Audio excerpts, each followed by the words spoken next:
Bismillahirrahmanirrahim. Assalamualaikum warahmatullahi wabarakatuh. Alhamdulillah, wassalatu wassalamu ala rasulillah wa ala alihi wa sahbihi wa mawala. Allahumma fassalli wa sallim wa karim wa azim ala sayyidina maulana Muhammadin wa ala alihi wa sahbihi ajma'in, amma ba'd. Rabbi yassir wa la tu'assir, Rabbi tamim bil khair. An Sayyidina Abi Dzar Al-Ghifari radhiyallahu anhu qala nabiyuna Muhammad sallallahu alaihi wasallam, la antau dua fata'allama ayatan min kitabillah khairul laka min an tusalliya mi'ata raka'ah wa antau dua fata'allama baba minal ilmi amil tabihi aw lam yu'mal bih khairul laka min an tusalliya alfa raka'ah. Kata Nabi sallallahu alaihi wasallam kepada Sayyidina Abi Dzar Al-Ghifari radhiyallahu anhu, wahai Abu Dzar, kalau kamu berangkat di pagi hari lalu belajar satu ayat Al-Quran, itu lebih baik daripada solat sunnah 100 rakaat. Wahai Abu Dzar, kalau kamu berangkat di pagi hari lalu kamu belajar satu bab ilmu, baik sempat diamalkan atau belum bisa diamalkan, itu lebih baik daripada solat 1000 rakaat.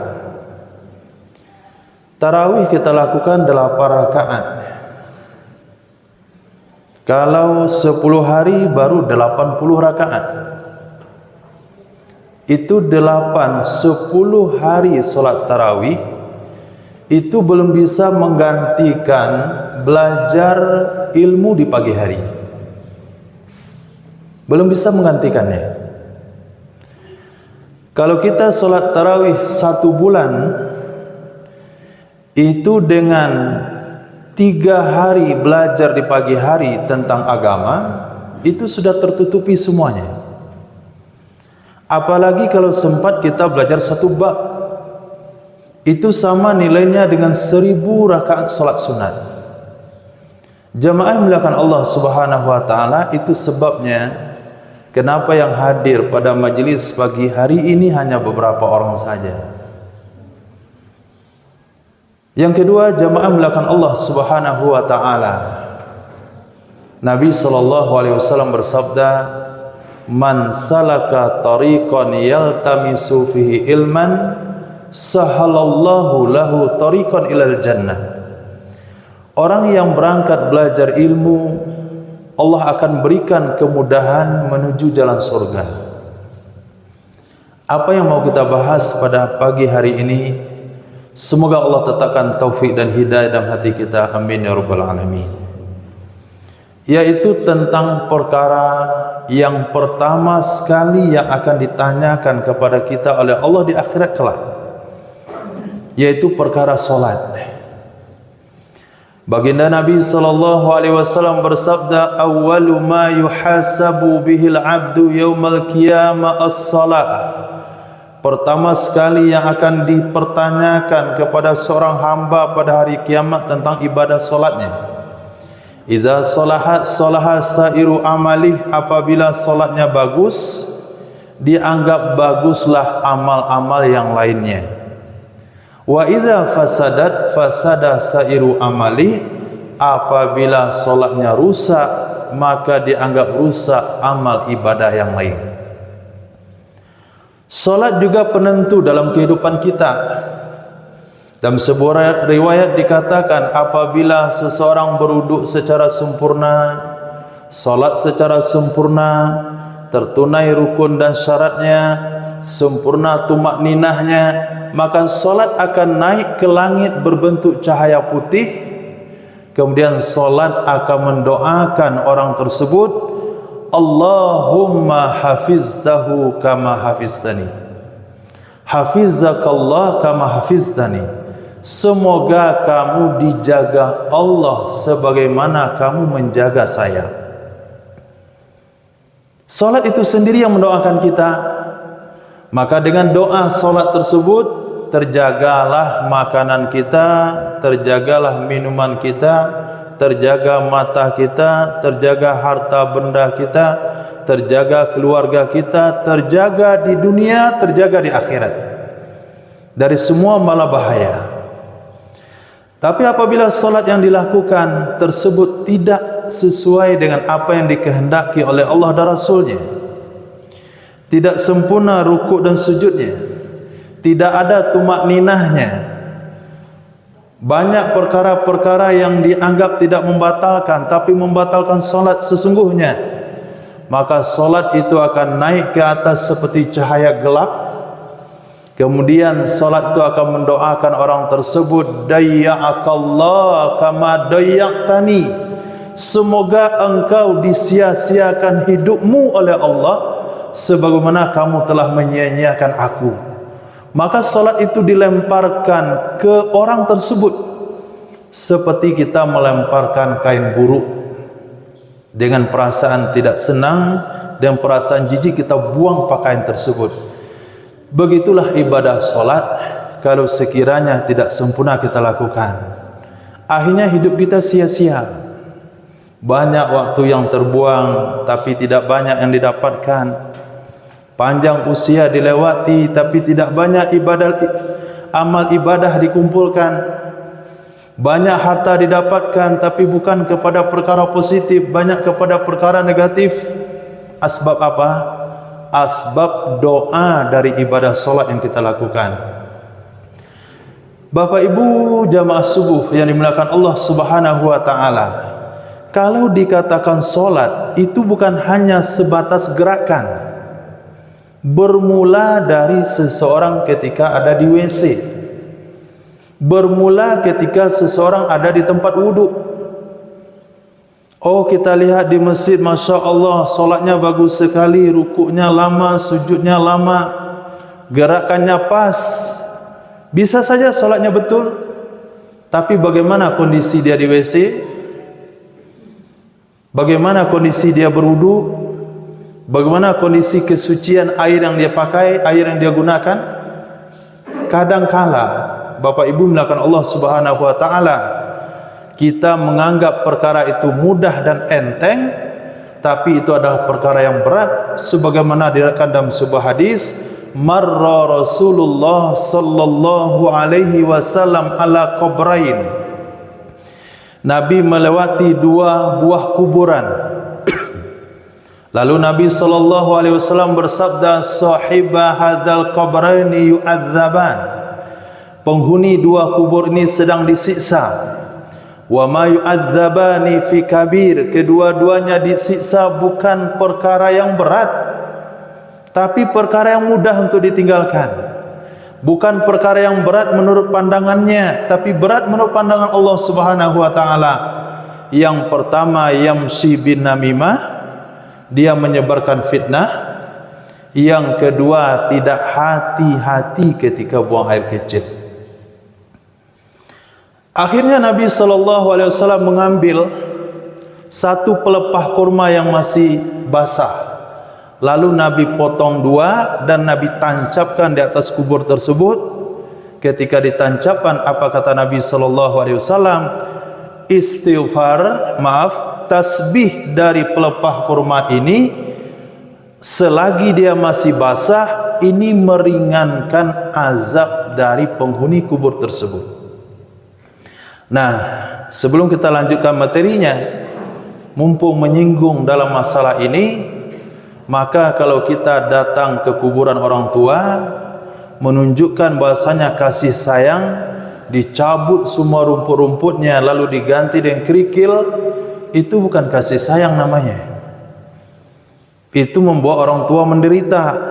Kata orang tua, mana tasbih rumput-rumput yang kemarin? Kenapa dicabut habis? Kenapa diganti dengan kerikil? Maka disunahkan untuk menanam sebatang atau dua batang tumbuh-tumbuhan di atas kubur. Karena tasbih daripada pohon yang tumbuh di atas kubur itu meringankan azab yang ada di dalamnya.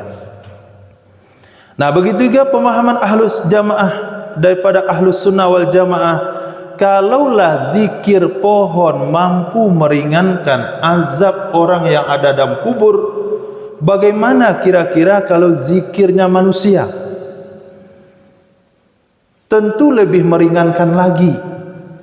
Maka membaca Yasin di kubur itu bahagian daripada yang dibenarkan oleh agama dan bagian dari memberi faedah kepada orang yang ada dalam kubur. Jamaah melakukan Allah Subhanahu wa taala. Jangan terpedaya dengan pendapat mengatakan enggak ada dalil baca Yasin di kuburan. Memang secara langsung tidak ada dalilnya, tetapi secara kias jelas dalilnya. Kalaulah tasbih dari pohon kurma itu, kata Nabi, mampu meringankan azab penghuninya, maka bacaan Al-Quran dari manusia justru lebih tinggi nilainya. Karena Allah berfirman, walaqad karamna bani Adam.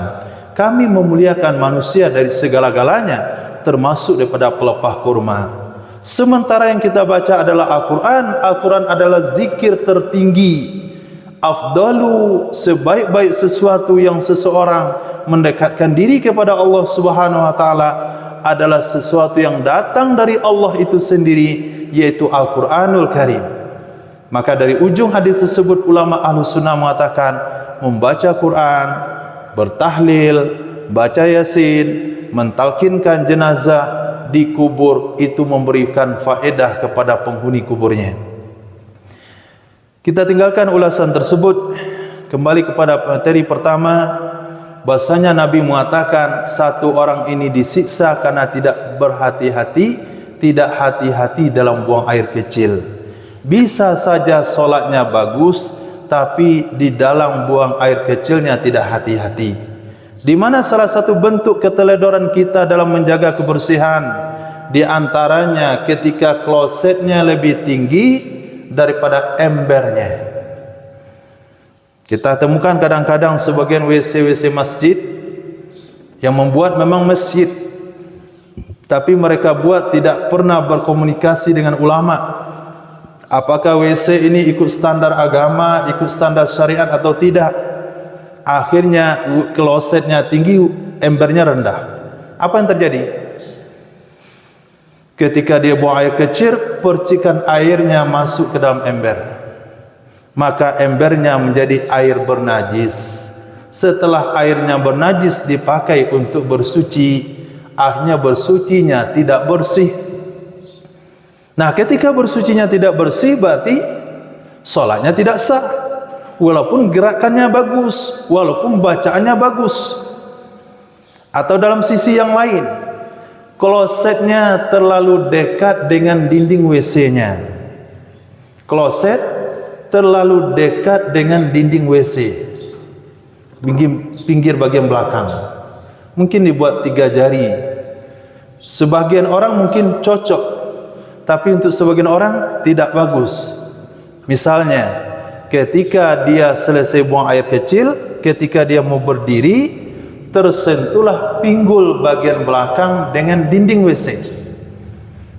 Maknanya bagian tubuhnya tersentuh dengan benda najis dan dia tidak mencucinya kembali. Akhirnya dia juga solat membawa najis. Bapak Ibu melihat Allah Subhanahu wa taala, itu di antara contoh-contoh kasus yang terjadi di dalam kehidupan bermasyarakat yang tidak menyadari bahasanya itu penyebab solatnya tidak sah, penyebab solatnya batal. Maka kita perlu berhati-hati menggunakan WC. Kalau bersentuhan pinggul dengan dinding belakang mesti kita cuci. Kalau sekiranya ember WC-nya lebih rendah pada klosetnya, kita pakai air dari krannya langsung dengan membilas embernya lebih awal atau gayungnya. Dengan berhati-hati seperti ini, kita akan mendapatkan kesahan solat di hadapan Allah Subhanahu wa taala. Ini bagi pemakai. Bagi kita yang membuat WC, apakah kita sebagai pengarah masjid, pengurus masjid dan sebagainya, atau WC di rumah sendiri, kadangkala tidak semua masyarakat kita memahami hal seperti itu, tapi kita sebagai penyedia fasilitas menyediakan fasilitas siapapun yang pakai, apakah dia tahu hukum atau tidak tahu hukum, selamat pada hal tersebut. Bagaimana caranya? Kita tinggikan embernya pada kloset, kita setting seperti itu.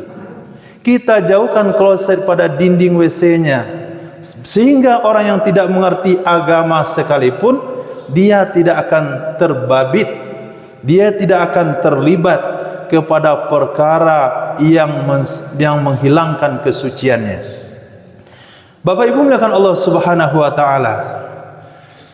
Begitu juga model mungkin WC kita lihat, mohon maaf sebelumnya, kami hanya sekedar menyampaikan sebagai amanah daripada Allah Subhanahu wa taala, tidak ada niat yang lain, yaitu sebagai settingan tempat wudhu kita pada hari ini, di mana di depan pintu tempat wudhu itu ada kolam kecil, dengan tujuan siapa yang lewat di situ keluar kakinya bersih.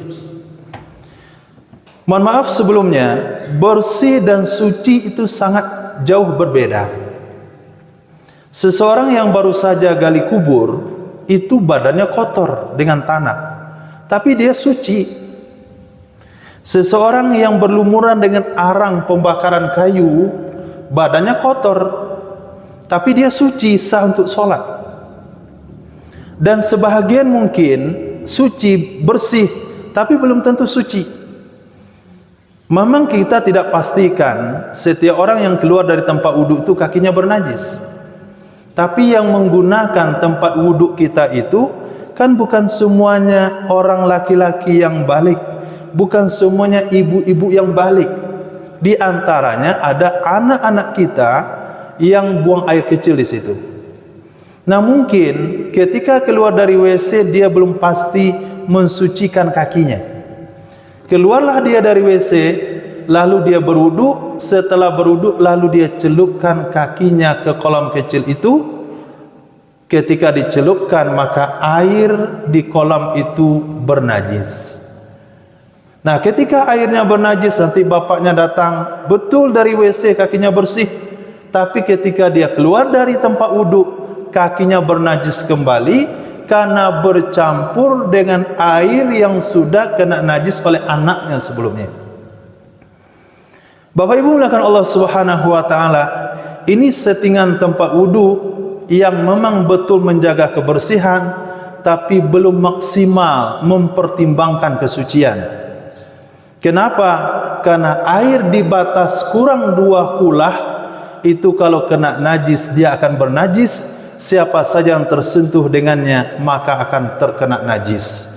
Kalau semua orang yang lewat di situ terkena najis, maka apa saja yang diinjaknya dalam kaki dalam keadaan basah maka akan terkena najis. Akhirnya ibadah solat kita tidak sah gara-gara hal yang seperti ini. Solusinya bagaimana? Bapak Ibu muliakan Allah Subhanahu wa taala, solusinya adalah kolam kita itu kita usahakan kapasitasnya 2 kulah. Kita usahakan kapasitasnya 2 kulah. Berapa ukuran 2 kulah? Dengan volume 75 cm tinggi, 75 cm lebar, dan 75 cm tinggi. Tinggi, lebar, panjang 75 cm. Ini dengan kapasitas seperti ini, airnya 2 kulah. Nah, bagaimana kalau kita sempurnakan 1 meter? Kalau sekiranya kolamnya itu panjangnya 2 meter, kemudian lebarnya 1 meter, kita bikin dalamnya kira-kira setengah meter. Nah, kalau setengah meter bagaimana orang lewat? Masa airnya selutut? Kita kasih lantai di atasnya, yang kira-kira ketika kita lewat, yang terendam itu adalah semata kaki. Nah, kita kasih lantai sehingga setiap orang yang lewat terendam kakinya semata kaki. Ini pasti bersih dan pasti suci. Jamaah melakukan Allah Subhanahu wa taala, itu sekedar amanah keilmuan, amanah syariat yang kami sampaikan. terserah kepada kaum muslimin dalam memandangnya atau mengamalkannya. Jamaah melakukan Allah Subhanahu wa taala. Kemudian ketika kita mulai berwudu, nah, mana yang pertama kali kita buka daripada lengan baju kita? Apakah yang kanan ataukah yang kiri? Atau terserah mana yang kita mau. Memang itu perkara kecil. Memang perkara kecil. Tapi itu ada dasarnya, ada panduan agamanya. Kalau kita melihat kepada hadis Nabi yang mengatakan disunahkan bagi seseorang kalau membuka pakaian itu yang kirinya dulu. Sendal buka yang kiri dulu, celana buka yang kiri dulu, baju buka yang kiri dulu. Berdasarkan hadis tersebut, ketika kita mau berwudu, kita singsingkan lengan baju yang kiri, setelahnya baru lengan baju yang kanan. Nah, dalam menyingsingkan lengan baju, kita mendapatkan mahabbah, mendapatkan cinta daripada Allah Subhanahu wa taala, karena dalam hal ini kita ittiba, mengikut kepada apa yang diperintahkan oleh Sayyidina Muhammad sallallahu alaihi wasallam. Karena Allah katakan, in kuntum tuhibbunallah fattabi'uni. Kalau kamu ingin dicintai, kalau kamu mencintai Allah Subhanahu wa taala, maka ikutlah aku. Alhamdulillah, selesai berwudu insyaallah kita sempurna dalam berwudu.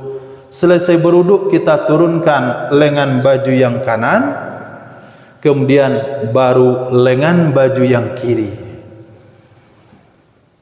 Mungkin hari ini tidak terlihat bedanya, sama saja.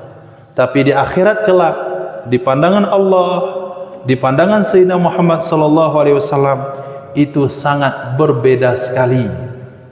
Seperti ketika ahli teknologi melihat kita, seperti seorang tukang melihat kita yang profesional, kita baru saja megang gergaji, diajarkan caranya begini, cara yang pas, jarinya di sini, cara menariknya dan mendorongnya, kita terima, alhamdulillah. Kalau dalam hal agama, kalau hal dalam duniawi, kita bisa menerima masukan untuk sebuah kesempurnaan hanya untuk masa 60-70 tahun, maka dalam hal ukhrawi kita mesti lebih bisa menerimanya untuk kesempurnaan, karena ini adalah kepentingan kita di akhirat kelak untuk selama-lamanya. Bapak Ibu mulakan Allah Subhanahu wa taala, kita tinggalkan masalah berwudu. Untuk menutup materi ini, saya ingin sampaikan 5 sunnah Nabi dalam mengangkat tangan ketika memulai sholat. Yang pertama, dalam riwayat dikatakan Nabi sallallahu alaihi wasallam rafa'a yadayhi hazwa mankibaihi. Nabi mengangkat tangannya sejajar dengan bahunya. Nabi mengangkat tangannya sejajar dengan bahunya.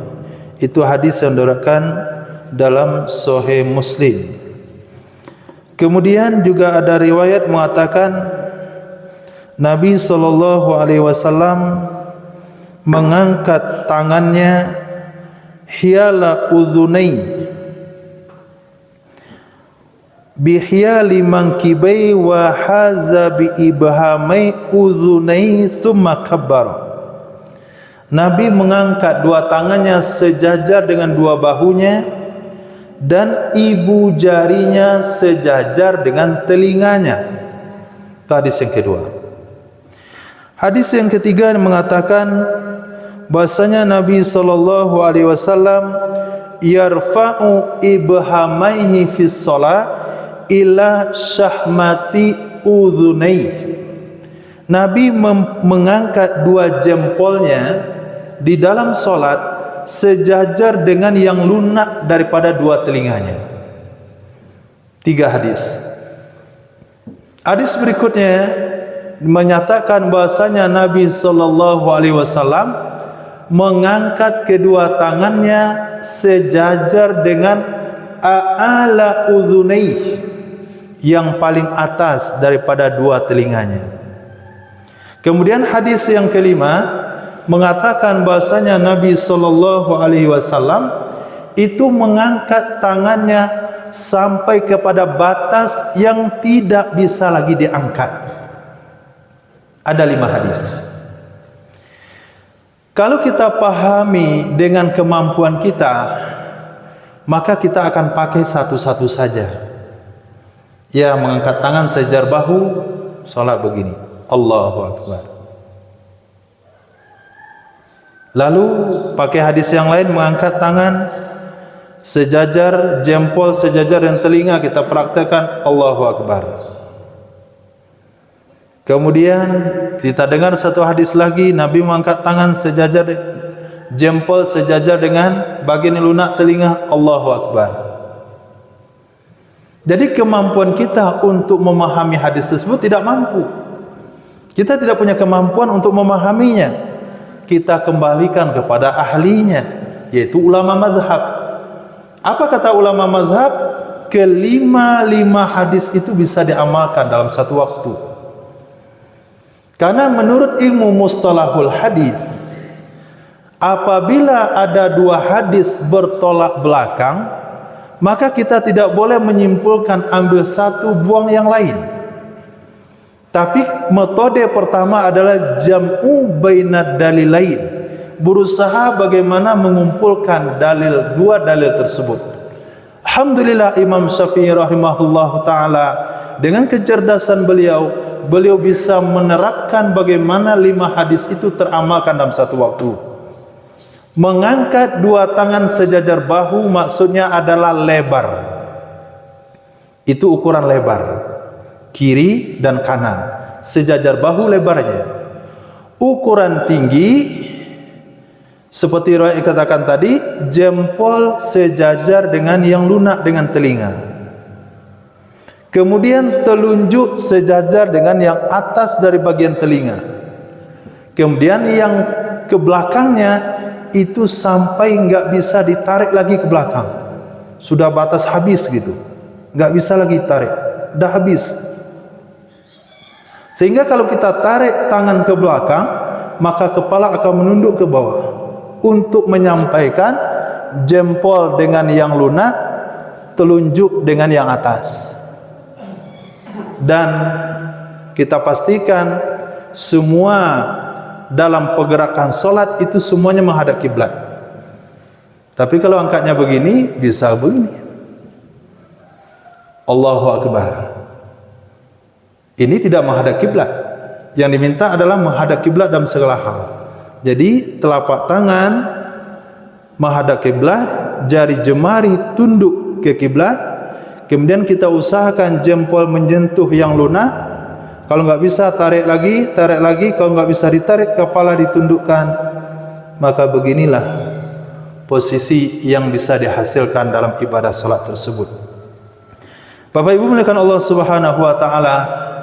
Kemudian selepasnya Nabi sallallahu alaihi wasallam mengatakan, "Akhadha biyamini ku'a shimali." Nabi memegang dengan tangan kanannya pergelangan tangan kirinya. Mungkin sampai di situ materi kita pagi hari ini. 6 sunnah dalam mengangkat tangan.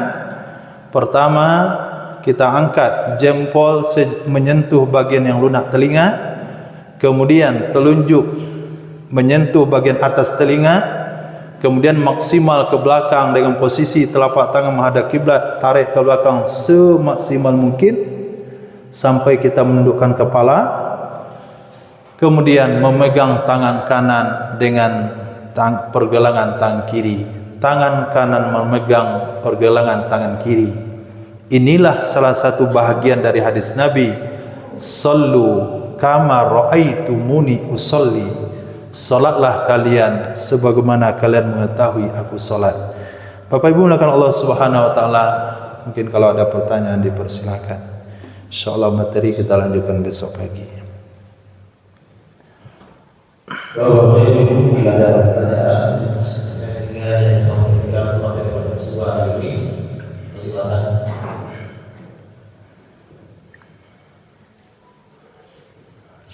Sudah.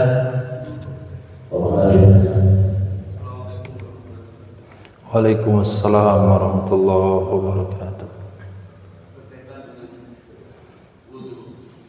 Bagaimana guna berwudu di dalam kamar mandi yang mengenai kepada prosesnya berisi.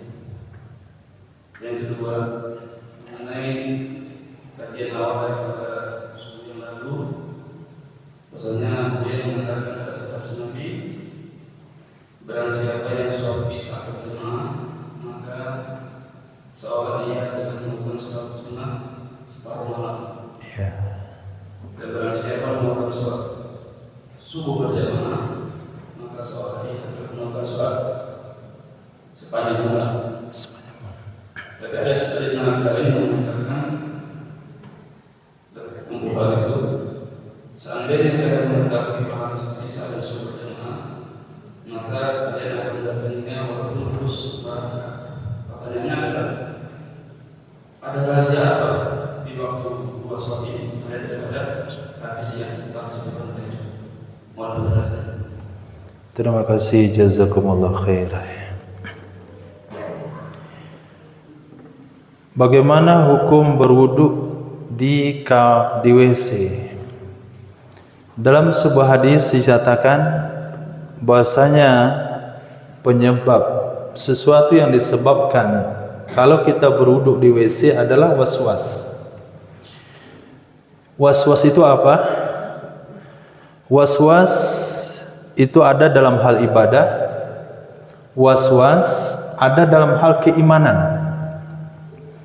Kalau dalam hal ibadah, mungkin bagi sebahagian itu menunjukkan bahasanya orangnya pernah belajar agama. Seperti kita lihat sebahagian anak-anak pondok pesantren, kalau cuci muka itu lama sekali. Rasa-rasa belum selesai, belum sempurna. Bahkan kalau selesai dia berwudu, basah badannya semuanya. Itu waswas namanya. Nah, waswas ini pemahamannya adalah satu, kita katakan dia punya kepedulian untuk ibadahnya, sehingga dia berhati-hati. Nah, kehati-hatian yang berlebihan ini waswas. Salah satu penyebabnya adalah berwudu di WC. Dan khawatir kalau waswasnya itu masalah imaniyat. Kalau sampai ada bisikan-bisikan syaitan dalam hati untuk dia katakan, oh dia sudah kafir, dia sudah murtad, ini lebih berbahaya lagi. Maka solusinya kata para ulama adalah menzikirkan kalimat la haula wala quwata illa billahil aliyil azim. Maka Nabi melarang berwudu di kamar mandi, karena berwudu di WC karena akan mewariskan sifat waswas. Tapi apabila hal itu tidak bisa dihindari, kita bisa usahakan untuk membersihkan WC-nya lebih awal. Kita siram, kita bersihkan lantai-lantainya dianggap suci. Setelah suci, maka kita berwudu di tempat tersebut. Ini ketika darurat. Tapi bagi waktu yang panjang, kalau kita membuat kamar mandi di rumah, WC di rumah, kita usahakan bak mandi dibatas dengan WC-nya, supaya kita tidak terlibat dengan perkara makruh, yaitu berwudu di WC. Itu yang pertama. Kemudian hadis Nabi yang mengatakan fadilah tentang salat subuh berjamaah dan salat isya. Kalau seseorang mengetahui fadilah dalam salat subuh, maka dia akan mendatanginya walaupun merangkak. Salah satu rahasianya adalah apabila seseorang mengetahui fadilah salat subuh dan salat isya berjamaah, maka dia akan mendatangi merangkak. Mendatangi merangkak itu menunjukkan semangat mujahadah yang tinggi. Mujahadah yang tinggi ini didasari kepada iman kepada Allah Subhanahu wa taala. Sementara orang di zaman Nabi sallallahu alaihi wasallam, orang-orang munafik, mereka tidak hadir di salat subuh dan tidak hadir di salat isya. Mereka berjamaah zuhur lengkap. Abdullah bin Ubay bin Salul, kepala munafik, yang merongrong keimanan masyarakat Madinah, yang menarik pasukannya ketika perang Tabuk, ketika perang Uhud, di tengah perjalanan ditarik pasukannya, itu Abdullah bin Ubay bin Salul. Dia sholat zuhurnya berjamaah, sholat asarnya berjamaah, sholat maghribnya berjamaah, 3 waktu berjamaah. Tapi sholat subuh sama sholat isya dia tidak mampu berjamaah. Karena itulah bedanya antara orang beriman dengan orang munafik di zaman tersebut. Dan hadis ini jangan dibawa ke zaman sekarang, tidak boleh. Karena pada hari ini semua kita muslim, semua kita punya iman yang sempurna. Tidak kita ragukan saudara kita dengan Islam. Iman yakinnya kita tidak ragukan sama sekali. Kalau Islam dihina, pasti dia berada di barisan terdepan. Sehingga hadis ini tidak boleh kita gunakan untuk zaman kita sekarang. Dan sampai dilihat nih munafik nih nggak ada sholat subuh, jangan, nggak boleh. Bahkan yang tidak hadir sholat berjamaah sekalipun, hanya hadir sholat Jumat saja, tidak boleh dibilang munafik. Bahkan yang tidak sholat sekalipun, jangan sekali-kali kita menghukuminya dengan munafik. Nanti materinya kita sampaikan. Jadi salah satu rahasia pada sholat subuh dan sholat isya tersebut adalah menunjukkan imaniyat seseorang di zaman tersebut. Yang kedua, rahasianya orang yang menjaga sholat subuh, Allah akan menjaganya. Orang menjaga sholat subuh, Allah akan menjaganya dari segala hal. Sehingga gubernur Baghdad atau nggak salah, atau gubernur Makkah di zaman itu namanya Yusuf As-Saqafi, Hajjaj bin Yusuf As-Saqafi. Beliau digelar dengan As-Saffah, orang yang haus darah. Karena kalau berurusan sama beliau 2 hal saja, kalau nggak mati di penjara. Tapi sebelum seseorang itu beliau eksekusi, beliau akan bertanya, kamu tadi pagi di mana sholat subuh? Kalau dikatakan saya di masjid berjamaah, maka dia tidak akan pernah berani mengganggunya. Dia akan bebaskan dari penjara, dia akan bebaskan orang itu daripada hukuman. Lalu ditanya, kenapa kamu takut sekali kepada orang sholat subuh berjamaah? Kata beliau, siapa yang tidak takut? Orang yang sholat subuh berjamaah berada dalam jaminan dan perlindungan Allah. Siapa yang berani mengganggu orang yang ada dalam lindungan Allah Subhanahu wa taala? Ini salah satu rahasia yang disebutkan dalam hadis Nabi, sehingga kalau orang tahu bagaimana fadilah sholat subuh berjamaah, dia dilindungi oleh Allah harta dan diri serta keluarganya, pasti dia akan merangkak untuk mencari perlindungan tersebut, baik perlindungan duniawi yang sementara, begitu juga perlindungan akhirat. Rahasianya bagaimana? Kalau dalam sholat subuh saja dia mampu menjaganya, ancamannya adalah kadang-kadang nyawa di sini, tapi enggak seperti sekarang. Apalagi kalau sholat zuhur, apalagi sholat isya, enggak perlu lagi ditanya. Kalau sholat subuh dia mampu menjaganya, pasti yang lain dia bisa menjaganya. Jadi kuncinya ada di sholat subuh. Demikian insyaallah, mungkin banyak fadilah yang lain, kita tidak mampu mengungkapnya. Masih ada lagi? Ada?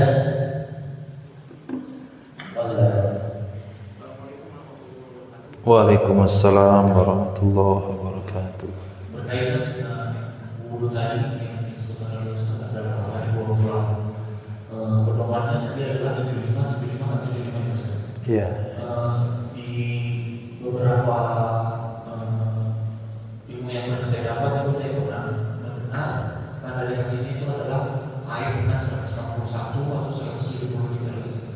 Mungkin ada beberapa lain yang bisa diperbaiki karena rata-rata kita di Wamena ini memanfaatkan air sumur yang diapur untuk menggunakan air wudhu. Terus yang kedua ini saya tanyakan mungkin tentang ilmu keutamaan seorang muslim untuk menuntut ilmu. Saya sendiri punya kegalauan ini dalam saya berproses. Saya pernah belajar tentang ilmu filsafat.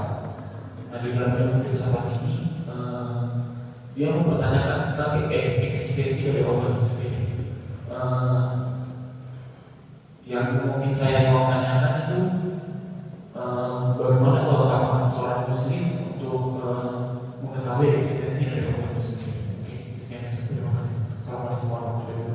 Waalaikumsalam warahmatullahi wabarakatuh. Jadi untuk batas media atau benda penampung dari kadar 2 kula yang diukur oleh para ulama dibawa kepada ukuran kita, yaitu 75 kali 75. Tapi dalam hitungan yang lain, dalam kitab fikih Syafi'iyah dikatakan 2 kula itu adalah 500 liter Baghdad. Nah, ini yang membingungkan. Kenapa? Karena kita tidak punya liter Baghdad. Jadi mungkin untuk memastikannya, sampai hari ini belum sempat kami ukur. Di pondok pesantren sudah berusaha, ada rencana untuk berapa sih jumlah liter daripada 75 kali 75. Tapi saya rasa orang-orang yang belajar matematika bisa mencari 75 cm kali 75 kali 75 dengan rumusnya berapa literkah itu. Dan itu adalah pendapat yang muktamad dalam mazhab Imam Syafi'i. Kalau kurang sedikit gak ada masalah, 1 liter 2 liter. Tapi kita sarankan untuk membuatnya jangan pas 75, tapi 80 atau 90. Karena 75 itu 2 kulanya ketika dia full. Kalau kurang sedikit, dia sudah kurang 2 kula. Begitu juga bak kita di kamar mandi misalnya. Mungkin satu tempat ada wabah cicak. Jadi cicaknya masuk ke dalam, kan nggak mungkin dikuras airnya, dibersihkan lagi, bersihkan lagi. Bagaimana keberadaan cicak yang ada dalam bak itu tidak mempengaruhi air, kesucian air? Yaitu dengan cara tadi kita buat baknya 90 atau 100 kali 100 supaya ketika airnya maksimal, walaupun ada cicak di dalam, ada bangkai tikus, tinggal kita buang, asal bulunya tidak berserakan, maka airnya tetap suci, mensucikan dengan syarat tidak berubah warnanya, rasanya, dan baunya. Ini untuk mengantisipasi supaya tidak setiap waktu kita membersihkan atau mensucikan air. Kadang-kala kita tidak menyadari bahwasanya di bawah wadahnya itu ada cicak. Kadang-kala yang masuk ke WC itu, yang mandi itu bukan kita, tapi anak misalnya. Kalau anak mandi kadang masuk air sabunnya, air samponya, air jadi mustakmal. Nanti bapaknya pakai untuk mandi janabah. Oh, mandi janabah bapaknya nggak sah. Kalau mandi janabah bapaknya nggak sah, bagaimana ibadah sholatnya? Gara-gara air yang tidak cukup 2 kula. Tapi kalau kita kondisikan air di tempat kita itu 2 kula, mau anak, mau masuk sabun, masak apa saja, posisi airnya tetap dalam kondisi suci, mensucikan. Ini untuk menjaga keamanan tanpa perlu kita kontrol dari pemakaian anak-anak kita. Bapak Ibu mulakan Allah Subhanahu wa taala, ini jurusan yang sangat membahayakan di fakultas itulah jurusan filsafat. Jurusan filsafat itu jurusan yang memukakan logika sampai nanti berujung kepada liberal. Kenapa? Karena menerima agama kalau sesuai dengan logika. Sementara konsep agama tidak sesuai dengan logika. Apa kata Sayyidina Ali radhiyallahu taala an? "Lau kana dinu bil akli lakana ahaqqu bil masi asfalil khauf." Kalau agama pakai logika, maka yang layak disapu di dalam bab menyapu sepatu itu bagian bawahnya, bukan bagian atas. Kita dalam bab fikih kan ada masalah menyapu sepatu. Boleh bagi orang mukim 1 hari 1 malam, bagi orang musafir 3 hari 3 malam. Jadi ketika berwudu nggak usah cuci kaki karena terlalu dingin. Cukup diusap sepatunya. Sepatu itu ada cukup syaratnya juga. Cara memakainya juga ada aturannya. Yang jelas kalau disapu bagian bawah tidak sah wudunya. Kalau sapu bagian atas sah wudunya. Kalau agama pakai logika, mana yang bagus disapu? Kan bagian bawah yang kotor, bukan bagian atas. Justru kalau kita sapu bagian bawah malah tidak sah wudunya. Kemudian Allah katakan, maaf, dalam sebuah hadis dikatakan, tafakkaru fi khalqillah wa la tafakkaru fi zati.